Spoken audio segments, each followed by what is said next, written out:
Hello Shravan గారు. Hello Nagaraj గారు.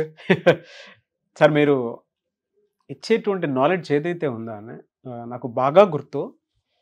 5 senses activate చేసి గనక మనం రిచ్ అవ్వాలి అనుకున్నప్పుడు దాన్ని ఎలా ఏ విధంగా మన 5 సెన్సెస్ యూజ్ చేసి ఒక్కొక్క 500 నోట్ తీసుకొచ్చి మరీ చెప్పారు మీరు. ఈ విధంగా యూటిలైజ్ చేస్తేనే దానివల్ల అడ్వాంటేజ్ ఉంటుంది. అట్ ద సేమ్ టైం మనకు ఆ రెస్పాన్సిబిలిటీతో పాటు మనం రిచ్ అవ్వడానికి హ్యాపీగా ఉండటానికి ఎక్కువ కారణాలు అవుతాయి, అప్పుడే సక్సెస్ అవుతాం అని చెప్పేసి ఒక ఎగ్జాంపుల్ తీసుకొచ్చి చెప్పారు. అవునండి. స్టిల్ ఆ వీడియో అంటే నాకు చాలా బాగా ఇష్టం అండి. Thank you. Very good content. And మనం ఎల్సీఏలో చేసినటువంటి చాలా కంటెంట్లు కూడా ది బెస్ట్ ఇచ్చారు. అవును. So 7 rules to become rich అని చెప్పేసి ఒక కొత్త కంటెంట్ తోటి మళ్ళీ వచ్చారు. ఈ వీడియోలో ఏం చెప్తున్నారు? తాకట్టులో ఉన్న బంగారాన్ని విడిపించి ఆ రోజు ఆన్లైన్ రేటుకే మేము కొంటాం. Sharma gold company. సో ఈ 7 రూల్స్ టు బికమ్ రిచ్ అయితే మనం ఎవరిని ఎగ్జాంపుల్గా తీసుకుంటామంటే చాణక్యుడు అర్థశాస్త్రం రాసినప్పుడు అది కేవలం రాజులకు మాత్రం బాగా హెల్ప్ అయ్యేది. తర్వాత నార్మల్ జనాలు అడిగేవాళ్ళు అనమాట, మా లాంటి వాళ్ళకి ఏంటి, మేము డబ్బులు సంపాదించుకోవాలి కదా, మాకు కొన్ని రూల్స్ ఇవ్వండి అని చెప్పేసి చాలామంది చాణక్యుడిని అడిగితే ఆయన సింప్లిఫైడ్ చేసి చాణక్య నీతి చాలా బుక్స్ రాశారు. అయితే చాణక్య నీతిలో నుంచి కొన్ని పాయింట్స్ నాకు నచ్చినవి 7 పాయింట్స్ నేను చెప్తాను. Sure sir. So first point ఏం చెప్తారంటే, better to live in a forest if you don't have money. అంటే ఎంత నిర్దాక్షిణ్యంగా అంటారంటే, అరే నువ్వు డబ్బులు సంపాదించకపోతే వెళ్ళి అడవిలోకి వెళ్ళిపో అంటారు. ఏంటంటే చాణక్యుడు అంత గొప్ప ఆయన అలా అంటున్నారు ఏంటంటే, ఒకసారి మనం అర్థం చేసుకోవాలి, అంత హార్ష్గా మాట్లాడుతున్నారు ఏంటి అని అనుకుంటే, చూడండి, మనం డబ్బులు సంపాదించకపోతే మనల్ని మన పేరెంట్స్ రెస్పెక్ట్ చేయరు, మన వైఫ్ పిల్లలు సమాజం రెస్పెక్ట్ చేయదు, రిలేటివ్స్ అసలు చీడ పురుగులాగా చూస్తూ ఉంటారు, ఎవడు మనల్ని పట్టించుకోడు, రెస్పెక్ట్ ఇవ్వరు. అందుకని నువ్వు వెళ్ళిపో, డబ్బులు సంపాదించలేకపోతే వెళ్ళిపో, ఫారెస్ట్లోకి వెళ్ళిపో, అడవిలోకి వెళ్ళిపో, అక్కడ ఏదో ఒకటి చిన్న పనులు చేసుకుంటూ ఉండు. నువ్వు సమాజంలో బ్రతుకుతున్నావంటే డబ్బులు సంపాదించాల్సిందే అని చెప్పేసి స్ట్రాంగ్గా చెప్తారు. First point. సెకండ్ పాయింట్ ఏంటంటే, హూ షుడ్ గెట్ వెల్దీ. అసలు ఎవడు డబ్బులు బాగా సంపాదించాలి? ఆయన ఒక ఎగ్జాంపుల్ చెప్తారు. ఆ ఎగ్జాంపుల్ ఏంటంటే, సముద్రం ఉంటుంది కదండి, సముద్రపు నీరు ఆవిరి అవుతుంది, ఆవిరయ్యి మేఘంలాగా మారుతుంది, మేఘంలాగా మారి కొన్ని రోజుల తర్వాత అది కరిగి ఏమవుతుంది, వానలాగా పడుతుంది, తీయటి నీరు వస్తుంది, ఆ నీటిని తాగొచ్చు. అలాగే పంట పొలాలన్నీ బాగా హెల్ప్ అవుతూ ఉంటాయి, అలాగే నదులు సరస్సులు కొలన్లు అన్నీ నిండుతూ ఉంటాయి. మళ్ళీ ఎక్కువ ఏదైతే ఉందో అది నదుల ద్వారా మళ్ళీ సముద్రంలోకి వెళ్తుంది. ఇదంతా ప్రాసెస్. అలాగే ఒక మంచివాడు డబ్బున్నవాడిగా ఉంటే వాడు ఎన్నో ధర్మ కార్యక్రమాలు చేయగలడు, ఎంతోమంది పేద పిల్లలకి వాడు చదివించగలడు, వాళ్ళు గొప్ప స్థాయికి వెళ్తారు, వాళ్ళు మళ్ళీ ఈ ప్రాసెస్ని అంతా చేస్తుంటారు. ఎలాగైతే ఒక ఉప్పు నీరు తీయటి నీరుగా మారి ఎంతోమందికి దాహాన్ని తీర్చగలుగుతుందో, ఒక మంచివాడి దగ్గర డబ్బులుంటే వాడు ఎంతోమందిని ఇంపాక్ట్ చేయగలడు, ఎంతో ఉన్నత స్థాయికి వెళ్ళగలడు అనేది చెప్తుంటారు. అయితే ఒక ఎగ్జాంపుల్ మనం చూస్తుంటే, మన సినిమాల్లో హీరో ఎప్పుడు పేదవాడిగా ఉంటాడు, సైకిల్ దొక్కుతునో చాలా కష్టపడుతునో ఏదో ఉంటాడు. విలన్స్ లేకపోతే ప్రకాష్ రాజ్ డాన్లు వాళ్ళు ఎలా ఉంటారండి, బాగా డబ్బులు సంపాదిస్తారు. వాళ్ళు ఏం చేస్తుంటారు, వాడు ఎందుకు డబ్బులు సంపాదించాడు, డ్రగ్సో లేకపోతే ఇల్లీగల్ యాక్టివిటీస్ అన్నీ చేస్తుంటాడు. వాడు ఏం చేస్తాడు, నెక్స్ట్ ఇంకా పెద్ద మోసం ఎలా చేయాలి, ఇంకా పెద్ద టెర్రరిజం ఎలా చేయాలి అని చెప్పి వాడు ఆలోచిస్తాడు. అదే మంచివాడి దగ్గర డబ్బులు ఉన్నాయనుకోండి, శ్రీమంతుడు సినిమా చూసాం, ఏం చేస్తాడు, స్కూళ్ళు కట్టించడం, రోడ్లు వేయించడం, మంచి కార్యక్రమాలకి వాడతారు. అందుకని నువ్వు మంచివాడివా, నువ్వు డబ్బులు ఎక్కువ సంపాదించాలి. అరే ఏమో లేరా అని చెప్పి కూర్చున్నావు అనుకో, ఈ డబ్బు అంతా ఎవరి దగ్గరికి వెళ్తుంది, ఒక మంచివాడి కానివాడికి చెడ్డవాడి దగ్గరికి వెళ్తుంది, వాడు అన్యాయ కార్యక్రమాలు చేస్తూ ఉంటాడు.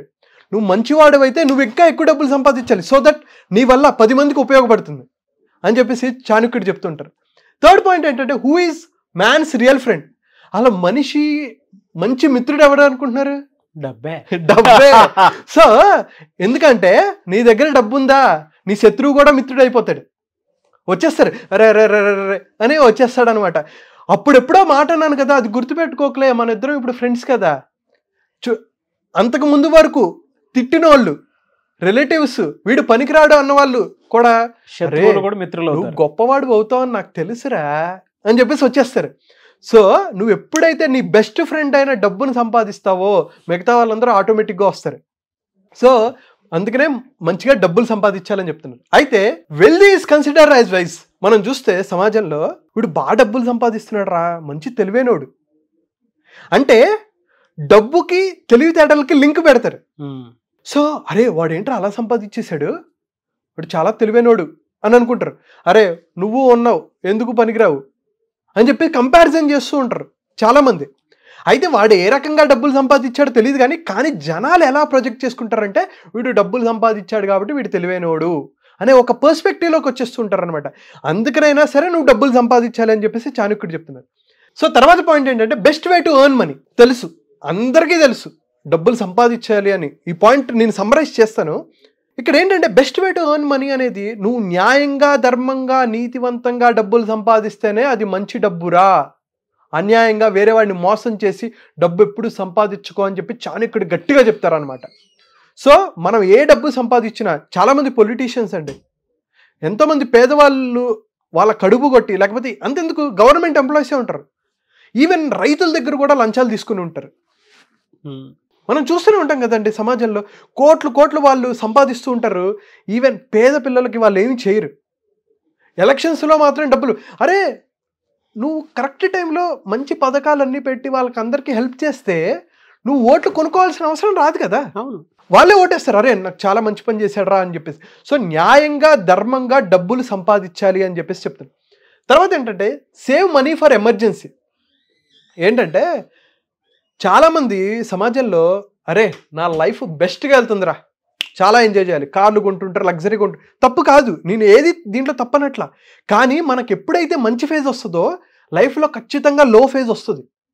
అది మనం మోటివేషన్లో కూడా చెప్పేది ఏంటంటే ఎంత సక్సెస్ఫుల్ పర్సన్ అయినా సరే ఖచ్చితంగా ఫెయిల్యూర్స్ చూస్తాడు. నీ లైఫ్ ఎప్పుడు ఫెయిల్యూర్స్లోనే ఉండదు, ఖచ్చితంగా నువ్వు కూడా సక్సెస్ చూస్తావు. అలాగే మన లైఫ్లో మనకి నచ్చిన వాళ్ళకి ఏదో ఒక ఎమర్జెన్సీ రావచ్చు, వాళ్ళ హెల్త్ బాగోపోవచ్చు, లేకపోతే మనకే ఏదైనా యాక్సిడెంట్ జరగచ్చు, మన జాబ్ సరిగ్గా వెళ్ళకపోవచ్చు, ఏదైనా జరగచ్చు. సో ఎమర్జెన్సీ కోసం డబ్బులు దాచిపెట్టుకోండిరా. ఎప్పుడు ఏం జరుగుతుందో తెలీదు. మంచిగా ఉన్నప్పుడు రెచ్చిపోకు, ఎప్పుడు లేకపోతే లోగా ఉన్నప్పుడు నువ్వేదో అర్రే నా బతికింతేనా అని ఎప్పుడు అనుకోవద్దు. ఖచ్చితంగా నీ టైం వస్తుంది. కాబట్టి ఎప్పుడు ఏది జరుగుతుందో తెలియదు కాబట్టి ఎమర్జెన్సీగా కొంత డబ్బులు ఎప్పుడూ నీ దగ్గర పెట్టుకో అని చెప్పేసి చెప్తున్నారు. సో లాస్ట్ పాయింట్ ఏంటంటే we change with wealth creation. చాలామంది ఏమంటారండి, ఇది డబ్బులు సంపాదించిన తర్వాత మారిపోయాడు రా. అవును, మారతాడు. ఎందుకు మారతాడో చెప్పనా? ఫర్ సపోజ్ ఇప్పుడు ఆ నెట్వర్క్ మారిపోతుంది కదా, మైండ్ సెట్ మారుతుంది. ఇప్పుడు మనం మాట్లాడుకునేది ఏంటి, నువ్వు డబ్బు సంపాదించాలి అంటే నీ మైండ్ సెట్ మారాలి. నీ మైండ్ సెట్ మారకపోతే నువ్వు డబ్బులు సంపాదించలేవు. అందుకనే ఏమంటారంటే ₹1,00,00,000 సంపాదించడం కష్టం కాదు, ₹1,00,00,000 సంపాదించడానికి ఏదైతే మైండ్ సెట్ అవసరమో ఆ మైండ్ సెట్ ఉంటే ₹1,00,00,000 ఈజీగా సంపాదిస్తావు. అవును కదా. అలాగే నీ మైండ్ సెట్ మారుతూ ఉంటుంది. నువ్వు డబ్బులు సంపాదించకపోతే నీ మైండ్ సెట్ మారుతుంది. మైండ్ సెట్ మారినప్పుడు నువ్వు పాత ఫ్రెండ్స్తో ఉండలేవు. ఎందుకంటే వాడి ఆలోచన విధానం వేరు, నీ ఆలోచన విధానం వేరు. నువ్వు మాట్లాడే తీరు, నువ్వు బిహేవ్ చేసే ప్రతిదీ మారుతూ ఉంటుంది. అయితే అది మంచి వేలో ఉన్నాడా చెడు వేలో ఉన్నాడా అది వేరే విషయం. కానీ ఖచ్చితంగా డబ్బులు సంపాదిస్తే వాళ్ళ మైండ్ సెట్ అనేది మారుతుంది. సో టు సమ్మరైజ్ ఏం చెప్తారంటే, నువ్వు బాగా డబ్బులు సంపాదించు, డబ్బులు సంపాదించలేవా అడవుల్లోకి వెళ్ళిపో. ఆ డబ్బు ఎలా సంపాదించాలి? న్యాయంగా, ధర్మంగా డబ్బులు సంపాదించు. నువ్వు న్యాయంగా డబ్బులు సంపాదించి నువ్వు 10 మందికి హెల్ప్ చేయగలిగితే అదే నీ బెస్ట్ ఫ్రెండ్. మనీ అనేదే నీ బెస్ట్ ఫ్రెండ్. రెచ్చిపోకు, ఇప్పుడు బాగా వెళ్తుందని రెచ్చిపోకు, ఖచ్చితంగా నీకు లో ఫేజ్ వస్తుంది. అందుకని డబ్బులు జాగ్రత్తగా దాచిపెట్టుకో, మంచి వాళ్ళతో ఉండు, గొప్ప వాళ్ళతో ఉండు, నీ మైండ్ సెట్ మార్చుకో అని చెప్పేదే మొత్తం ఈ 7 స్టెప్. ఇంకా చాలా ఉన్నాయి, మనం టైం కొంచెం తక్కువ ఉంది కాబట్టి ఈ పాయింట్స్తో మనం క్లోజ్ చేస్తున్నాం. ఇంకొక ఎపిసోడ్లో నచ్చిన వాళ్ళు సెకండ్ పార్ట్ కావాలని అడగండి, తర్వాత మేము చేస్తాం.